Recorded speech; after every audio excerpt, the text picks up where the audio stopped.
आखिर कब शुरू होगी काउंसलिंग? साल खत्म हो गया लेकिन यह सवाल खत्म नहीं हुआ। 6 जनवरी को सुप्रीम कोर्ट में सुनवाई होनी है। मुद्दा जिसकी शुरुआत हुई थी ऑल इंडिया कोटे में ईडब्ल्यूएस और ओबीसी के आरक्षण को लेकर, और यह अटक गया ईडब्ल्यूएस की एलिजिबिलिटी क्राइटेरिया को लेकर। फोडा नाम के संस्थान ने, जो कि रेजिडेंट डॉक्टर्स का एक देशव्यापी संगठन है, काफी जोरदार विरोध किया सरकार का। सरकार ने आश्वासन भी दिया कि 2-3 दिनों में कोई निष्कर्ष निकालेंगे। 30 नवंबर को सरकार ने एक कमेटी भी बना दी जो कि ईडब्ल्यूएस के लिए जो क्राइटेरिया का निर्धारण है उसे तय करती, लेकिन फिर से सरकार ने 4 हफ्ते का समय मांग लिया और वो 4 हफ्ते की मियाद भी 21 दिसंबर 2021 को खत्म हो गई है। हमारे देश के माननीय सीडीएस विपिन रावत जी के देहांत के बाद फोडा ने अपना विरोध रोक दिया था 1 हफ्ते के लिए, लेकिन 17 दिसंबर से फोडा का विरोध फिर से शुरू हो गया और फोडा ने देश भर में ज्यादातर अस्पतालों में रूटीन सर्विसेज के साथ साथ इमरजेंसी सर्विसेज भी विथड्रॉ करनी, ताकि सरकार पे दबाव बनाया जा सके और जो काउंसलिंग है इसकी शुरुआत जल्दी की जा सके।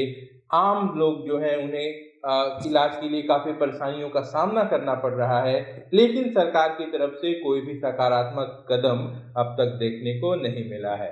मौजूदा जो हालात हैं इस पर काशिफ इंदौरी का एक शेर बड़ा सटीक बैठता है, वो आपको सुना देता हूँ। 1 महीने के वादे पर साल गुजारा फिर भी ना आए, वादे का वो 1 महीना कब तक, आखिर आखिर कब तक, झूठी सच्ची आस पे जीना कब तक, आखिर आखिर कब तक। फोडा का विरोध जारी है। जो अपडेट्स हैं वो आपको बता देता हूं। जैसा कि मैंने बताया 17 दिसंबर से फोडा का प्रोटेस्ट फिर से शुरू हो गया।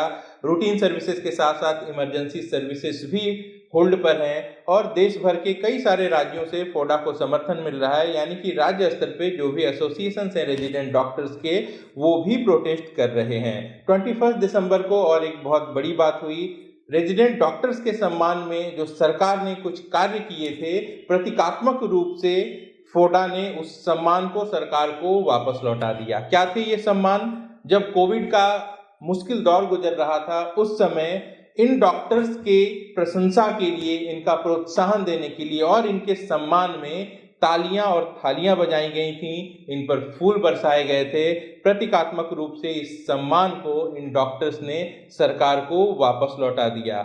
आज 22 दिसंबर है, छठा दिन है इस प्रोटेस्ट का और तीसरा दिन है। दिल्ली में निर्माण भवन के बाहर भी बैठे हैं धरने पर डॉक्टर्स। निर्माण भवन क्या है? Ministry of health and welfare का ऑफिस है और यहाँ पे जो प्रोटेस्ट है जारी है।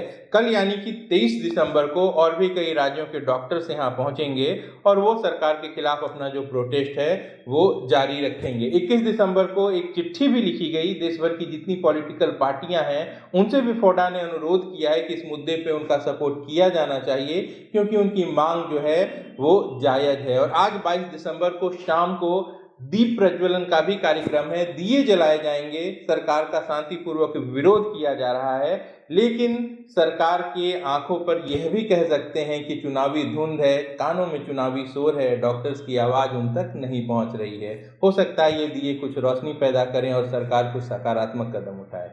अब आगे क्या हो सकता है? सरकार ने ईडब्ल्यूएस पे जो भी फॉर्मूले हैं वो तैयार कर लिए हैं, लेकिन सुप्रीम कोर्ट की छुट्टी हो गई है। जो सुनवाई होनी है वो 6 जनवरी को पहले से निर्धारित है। ऐसे में सुप्रीम कोर्ट 2 जनवरी को खुलेगा और अगर सरकार दरख्वास्त करती है सुप्रीम कोर्ट से कि जल्दी का उन्हें डेट दे दिया जाए, तो हो सकता है 2 जनवरी या फिर 3 जनवरी को ये सुनवाई हो जाए। लेकिन सुनवाई की बात हो रही है, सुनवाई के दिन ही क्या निर्णय आएगा इस पर भी डिपेंड करेगा कि काउंसलिंग कब शुरू हो सकती है। मान लें कि अगर ईडब्ल्यूएस के क्राइटेरिया में कुछ बदलाव होते हैं तो इस बात पर भी सोचना होगा कि जो बदलाव हुए हैं उससे कितना ज़्यादा फर्क छात्रों पर पड़ने वाला है, और अगर उन्हें फिर से प्रमाण पत्र बनाना है तो इसके लिए भी कुछ समय सीमा निर्धारित करनी पड़ेगी, यानी कि 6 जनवरी के बाद भी कुछ डिले संभव है।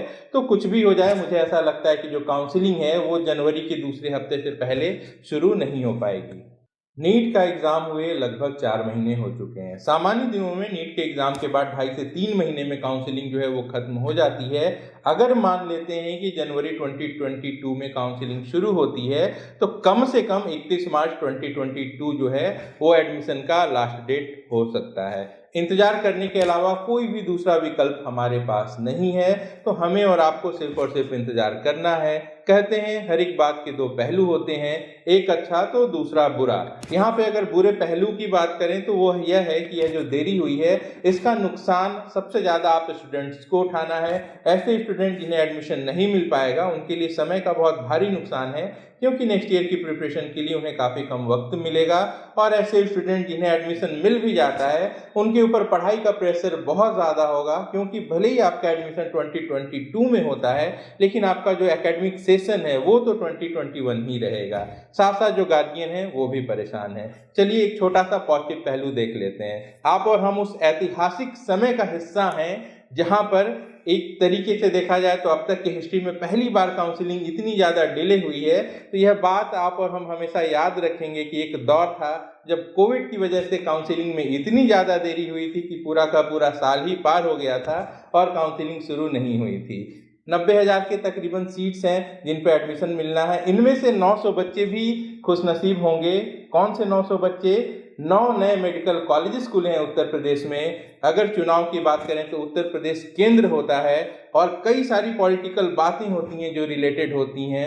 ये जस्ट मेरे मन में एक बात आई तो मैं आपसे शेयर कर रहा हूँ कि जो डिले हुई है इस डिले का जो सबसे ज़्यादा फायदा मुझे मिलता हुआ दिखाई दे रहा है वो 900 बच्चों को मिल रहा है, जो कि 9 नए मेडिकल कॉलेजेस खुले हैं उत्तर प्रदेश में। और जब इनका उद्घाटन हुआ तो इनमें से ज़्यादातर इनकम्प्लीट थे, बहुत ही कम डेवलपमेंट थी, बिल्डिंग्स ठीक से नहीं बनी थी। तो जो 3-4 महीने की डिले हुई है ये कम से कम उन बच्चों को फ़ायदा पहुंचा देगी, और जब उनका एडमिशन होगा तो वो जिस कॉलेज में पढ़ाई करेंगे वो कम से कम इस लायक होगा कि वहाँ पे वो बैठ सकें, पढ़ सकें और रह सकें। तो ये दो छोटे छोटे पॉजिटिव पहलू हैं।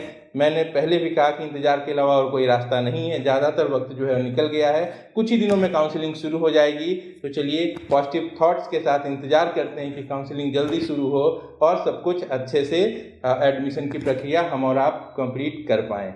मैं मिलता हूँ नई अपडेट के साथ काउंसलिंग की। आप अपना और अपनों का अच्छे से ख्याल रखिए। नमस्कार, जय हिंद। नीट काउंसलिंग से जुड़ी पूरी जानकारी, important updates, MBBS, BDS, BAMS एवं अन्य मेडिकल कोर्सेज के admission process, data and trend analysis और टॉप कॉलेज की संपूर्ण जानकारी एक ही प्लेटफॉर्म पर। सब्सक्राइब करें ओम एजुकेयर चैनल को और पाएं सटीक और विश्वसनीय जानकारियां।